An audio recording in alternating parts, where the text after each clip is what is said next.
여기에 생명샘이 막 흘러 넘치는 것 같지 않습니까? 우리 찬양대의 첫 가사가 그거예요.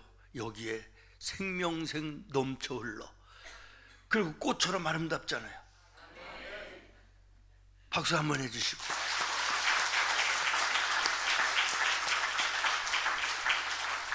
우리 주일학교 찬양대가 만들어지고 이제 두 번째 서잖아. 세 번째예요. 그렇구나. 네 번째 설 때는 더 자신 있게 할 수 있겠죠? 아직까지 새색시처럼 막 두렵고 떨리는 막 이때가 좋은데, 나중에는 너무 잘해가지고 여유 부리면 그때보다는 지금이 더 이쁘고 하나님이 더 기뻐하실 것 같아요. 응원의 박수 다시 한번.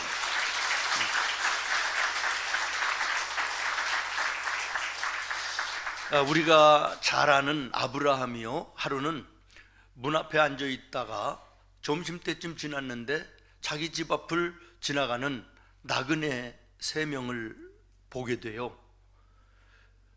열대지방에서 점심때라는 것은요, 다 잠자는 시간이에요. 그래서 그때는 뭐 그냥 사람들 신경 쓰지도 않고, 또 그냥 뭐 나그네가 뭐 지나가도 아무렇지도 않게 대접을 안 해도 되는 그런 상황이었음에도 불구하고 달려나가서 우리 집에 들어와서 좀 쉬다 가세요. 그러면서 물도 떠다 발도 씻겨주고 먹을 것도 나누어 주면서 극진하게 대접을 했어요. 이 일로 인해서 하나님께서 그 가정에 아이가 없었는데, 나이가 늙어가는데도 아이가 없었는데 이삭이라고 하는 아들을 선물로 주셨던 것이 창세기 18장의 내용입니다.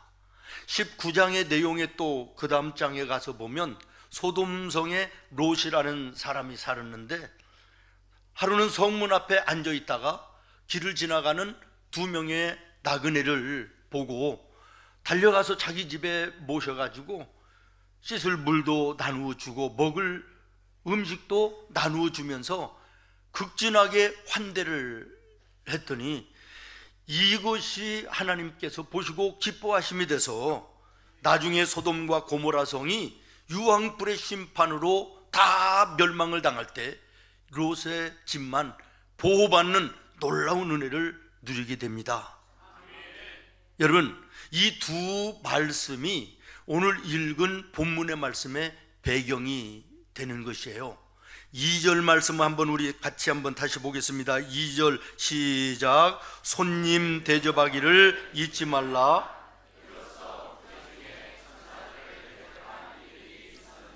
아멘. 오늘 이 말씀이 앞에 말한 아브라함과 롯에 대한 그 말씀이 배경이 된 말씀이에요. 로마서 12장 12절부터 13절 말씀을 또 한번 같이 읽겠습니다. 시작. 소망 중에 즐거워하며 환난 중에 참으며 기도에 항상 힘쓰며 성도들의 쓸 것을 공급하며. 누구 대접하기를 힘쓰라? 예, 손님들 대접하기를 힘쓰라, 이렇게 말씀하세요. 그리고 또 하나님의 교회 앞에서 일하고 앞에서 이끌어가는 일꾼들을 세울 때도 하나님께서 자격에 대해서 말씀하실 때 디모데전서 3장 2절에 이렇게 말씀하세요. 시작. 그러므로 감독은 책망할 것이 없으며 한 아내의 남편이 되며 절제하며 신중하며 단정하며 나그네를 대접하며 가르치기를 잘하며. 아멘. 나그네를 대접할 줄 알아야 된다. 예수 믿는 사람들의 생활 속에서는 반드시 섬기고 환대하고 대접하는, 다시 말하면 나에게 있는 물질이든 또는 시간이든 나누며 사는 이 모습이 반드시 있어야 된다, 그런 말이죠. 여러분, 예수님이 이 땅에 오신 목적이 무엇입니까? 따라하겠습니다. 나누어 주시기 위해서. 예수님이 이 땅에 오신 목적이 뭐라고요? 어떻게 알으셨어요? 대단하신데 나누어 주시기 위해서 오셨어요. 오늘 우리가 성찬 앞에 있습니다. 당신의 살을, 당신의 피를 우리에게 십자가를 통하여 나누어 주심으로 영원한 생명을 우리에게 주시기 위해서 오셨다는 거예요. 그러니까 예수님이 이 땅에 오신 목적이 당신을 우리에게 주셔서 영원한 생명을 얻게 하기 위하여 오셨다라고 하는 것입니다. 여러분, 우리 생문교회의 설립 모토가 무엇인지 기억나십니까? 시작! 나누어주는 교회. 그렇습니다. 우리 교회는 39년 전에 나누어주는 교회가 되자라고 하는 모토로 부천 땅에 하나님이 세워주셨습니다. 예수님의 이름으로 복음을 나누어 주자, 예수님의 사랑을 나누어 주자, 예수님의 이름으로 물질을 나누어 주자라고 하는 모토를 가지고 오늘 39년을 은혜 가운데 달려 여기까지 왔습니다. 어제도 우리 교회는 연합 청년들을 통하여 생문 야시장 행사를 했습니다. 오늘도 예배가 맞춰지면 광고를 드린 대로 동네 재래시장을 시장보기 운동으로 응원하는 행사가 있습니다. 여러분, 이것이 무엇입니까? 예수님께서 누가복음 6장 38절에 주라, 그리하면 너희에게 줄 것이니 라고 하는 이 말씀을 순종하며 나누어주는 교회의 사명을 감당하기 위한 것입니다. 오늘 우리가 가지고 있는 것을 예수님의 이름으로 나눌 때 나눌 수 있는 것들을 더 풍성하게 우리에게 주시는 주님을 우리는 믿습니다. 그리고 지난 39년 우리 교회는 그 은혜를 경험하며 여기까지 왔습니다. 사랑하는 성도 여러분, 우리는 흔히 은혜 받았다 이런 말을 잘합니다. 은혜 받았다는 게 무슨 뜻일까요? 나를 향하신 하나님의 그 사랑을 내가 깨달았다, 이게 은혜예요. 그러나 좋습니다. 맞는 말씀이지만 이것으로 끝나면 50점밖에는 안 됩니다. 하나님이 나를 향하신 그 사랑이 너무 감사합니다. 그래서 내가 하나님을 위해서, 이웃을 위해서, 교회를 위해서 나는 이것을 이런 것을 저런 것을 하고 있습니다 라고 하는 행함이 있는 삶이 될 때 100점짜리의 은혜가 되는 것이에요. 여러분, 은혜를 받으면요, 아니 제대로 된 은혜를 받으면요, 그 은혜를 혼자 품고 있을 수가 없습니다. 나눠주지 않고는 견딜 수 없는 것이 제대로 된 은혜예요. 사자성어에 보면 낭중지추라는 말이 있습니다. 주머니에 송곳을 넣다 아무리 감추려고 해도 어느 순간에 튀어나와서 나타난다, 이런 뜻인데 신앙도 마찬가지입니다.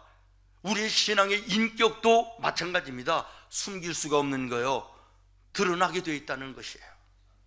하나님으로부터 받은 은혜가 제대로 된 은혜라면 감출 수 없다는 거예요. 내가 혼자만 품어 안고 그 은혜를 나만 누리지 못하게 되어 있다는 거예요. 드러나게 되어 있다는 것입니다. 그래서 그 은혜를 다른 사람들에게도 나누어 주는 이런 삶을 살게 되었다는 것이에요. 여러분, 제대로 된 은혜 받은 자들이 되기를 바랍니다. 숨길래야 숨길 수 없는 것이 은혜예요. 여러분, 이 빛을 아무리 가려보려고 해도 이게 가려집니까? 빛은 드러나게 되어 있는 거예요. 하나님의 은혜를 제대로 받은 성도들은 그 은혜 받은 것을 세상 속에 드러내지 않을 수가 없는 것이에요. 그러면 어떤 방법으로 드러나는 것입니까? 하나님께 대해서는 지금까지는 주시옵소서 달라고만 하는 신앙이 아니라 은혜를 제대로 받고 나면 나 무엇 주님께 드리리까? 나 주께 무엇을 드리까? 이렇게 돼야 되는데 아직도 주시옵소서 기도하기만 하면 달라고 하는 이 모습이라면 오늘 이 말씀 다시 한번 생각해 봐야 되지 않겠어요? 내 무엇 주님께 드리리까? 무엇을 바치리까? 그 다음에 이웃을 향해서는요, 비교의 상대가 아니요, 갈등하고 경쟁하는 상대로 보지 않아요. 하나님의 은혜를 제대로 받으면 함께할 자로 보이는 거예요. 우리라고 하는 개념으로 바뀌어지는 거예요. 나누어 주는 삶을 살게 되는 것이에요. 사도행전 2장에 보면 우리가 잘 아는 것처럼 성령 강림이 임하였던 때가 그때입니다. 성령이 강림하기 이전에도 교회에 있었고 성도들이 있었습니다. 그런데 성령 강림이 이후에 성령으로 충만했던 교회들, 그리고 성도들을 보십시오.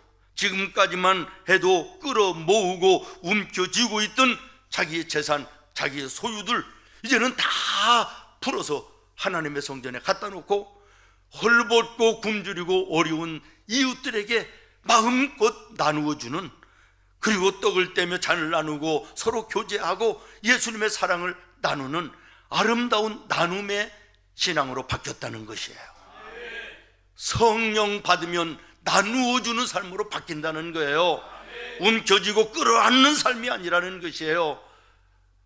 누가복음 19장에 우리가 잘 아는 삭개오가 나와요. 예수님을 만나서 은혜를 받고 나니까 말이요, 움켜쥐고 자기 것만 알던 사람이 이제는 다른 사람들에게 내 재산의 절반도 팔아서 나누어주겠다, 나누는 사람으로 바뀌어져요. 억울하게 자기가 다른 사람에게 뺏은 것이 있으면 내가 4배를 더해서 갚아주겠다, 나누어주는 사람으로 바뀌는 거예요. 베드로와 요한이 사도행전 3장에 보면 평소에는 성전에 예배드리러 올라갈 때 성전 문 앞에서 구걸하던 그 거지를요, 관심 없이 그냥 무감각하게 지나쳤던 사람들이에요. 그런데 그들이 하나님의 성령을 은혜로 받고 나니까 관심 있게 보게 되는 거예요. 그래서 내게 금과 은은 없지만 내게 있는 것은 예수님의 이름이다, 예수님의 이름으로 일어나라, 이렇게 세우는 역사가 나타나잖아요. 여러분, 오늘 우리가 하나님의 은혜를 제대로 받으면 그 은혜를 갚는 거예요. 나누어 주는 거예요. 오늘 우리 교회도, 오늘 예배하는 우리 믿음의 모든 성도들도 하나님의 제대로 된 은혜가 있어지기를 바라고, 그 은혜로 이제는 나만을 위하여, 내 가정만을 위하여 사는 인생이 이제는 내 이웃과 이 세상을 향하여 무엇인가 나누어주는 선한 영향력을 흘려보내는 우리 믿음의 성도들이 다 되기를 예수님의 이름으로 축원합니다. 여러분, 우리 기독교는요, 머리로만 알고 있는 관념의 종교가 아니에요. 행함을 통하여 행동으로 섬기는 종교인 것입니다. 가인이 찾아오신 하나님께 이렇게 얘기해요. 내 동생이 어디 있는지 내가 어떻게 알아요? 내가 무슨 날마다 내 할 일 하지도 않고 내 동생만 지키는 그런 사람입니까? 이렇게 얘기해요. 그런데 오늘 이 세상 속에 이 가인과 같은, 현대판 가인 같은 사람들이 많이 있다는 거야. 헐벗고 굶주리고 고통당하고 병들어 힘들어하는 사람들, 그냥 모르는 척 지나쳐버리고 내 삶에만 바쁜 이런 모습들이 얼마나 많이 있는지 모릅니다. 내가 그들과 무슨 상관이 있습니까? 그들 제대로 자기들 알아서 하는 거고, 나는 내일 하면서, 내일 열심히 하면서 사는데 뭐가 그게 잘못된 것입니까? 이렇게 얘기하는 시대 아닙니까? 그러나 우리가 분명히 기억해야 될 것은, 예수로 구원받아 하나님의 은혜를 받은 자들은 나만을 위해서 사는 자들이 아니라는 거예요.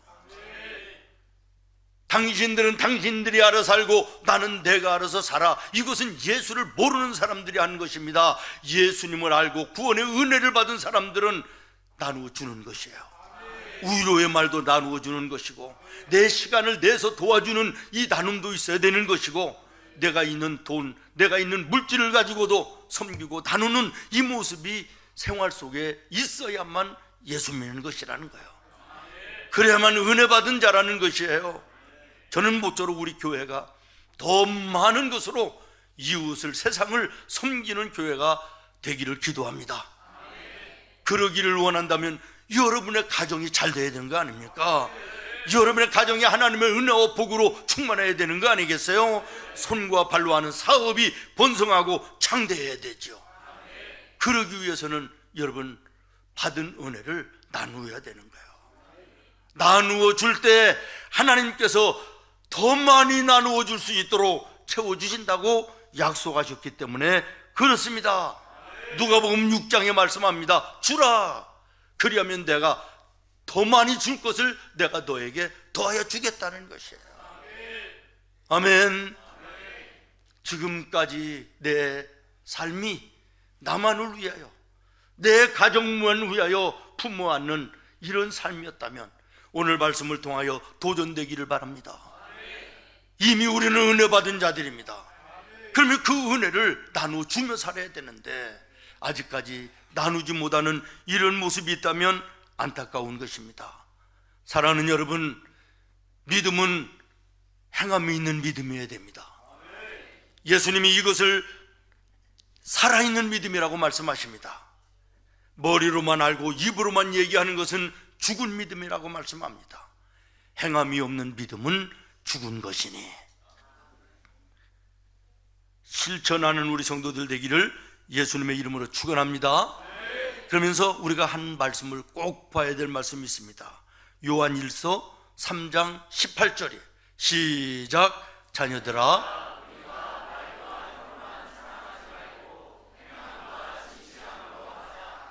아멘, 아멘.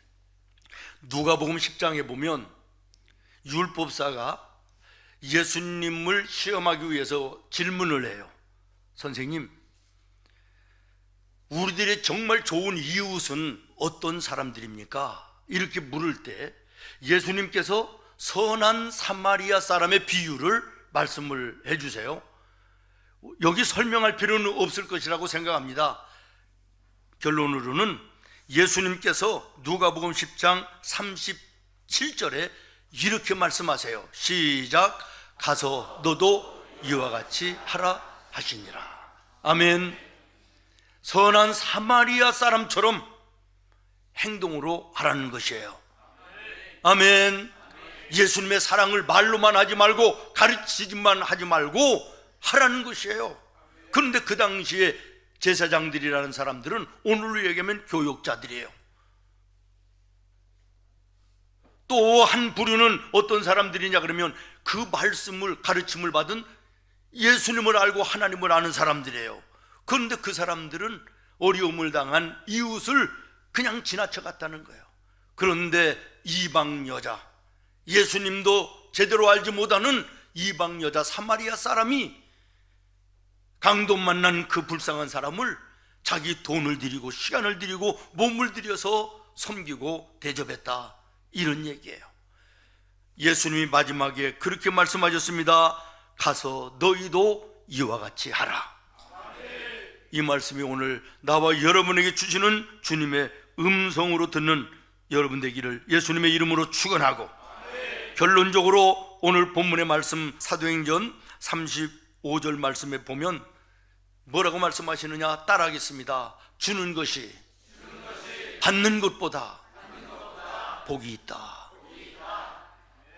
받으려고 하는 이것이 대체적인 사람들의 모습이지만 제대로 은혜 받은 성도들은 받은 은혜를 생각하고 돌아보며 나누어 주는 것입니다. 나누어 더하여 주시는 하나님의 놀라운 은혜를 여러분의 삶 속에서 경험하는 우리 모든 성도들이 되기를 예수님의 이름으로 축원합니다. 기도하겠습니다.